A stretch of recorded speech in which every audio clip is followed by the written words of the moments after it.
Някога съм увидвал в стола на писателите на Ангел Кънчев 5 с Марко Ганчев. Знаете, Марко толкова бавно се храни, че му казах: Марко, ти ще огладнееш, докато ще се наедеш. Но преди да се наял, ми разказа, че Петре, днеска ме изключиха от партията заради Солженицин. Знаете, тези петима. Могат да ме изключат и от Съюза на писателите, само от стола да не ме изключат. Но жалко, няма го вече стола. Няма къде да се видя с бездарни писатели. Нямам тема, няма сюжет на анекдотите. Анекдотите не измислят като вицове. Анекдотите се раждат.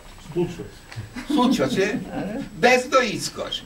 Качих се на автобус 280 до Плиска, 3 спирки. Абе, за 3 спирки няма да подупча билет. Но на следващата се качи контролера. Аз бързо подупчих. Тя видя и тича нервно при мене. Защо чак сега подупчихте? Аз си казвам, защото вие чак сега се качихте.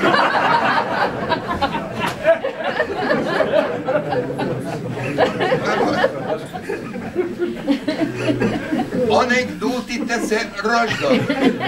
Зато не са както вицове.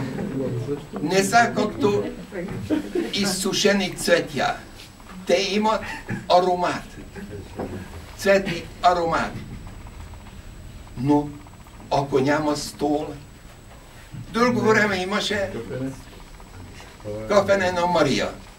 Тогава ще публикувах при тебе анекдотите. Но сега къде да се... Да, сега къде да се... Нали? Бояш по-български. Там се роди. И ако ще има стол или поне ресторант за писатели, пак ще има анекдоти. Ти изкарай гинекологичното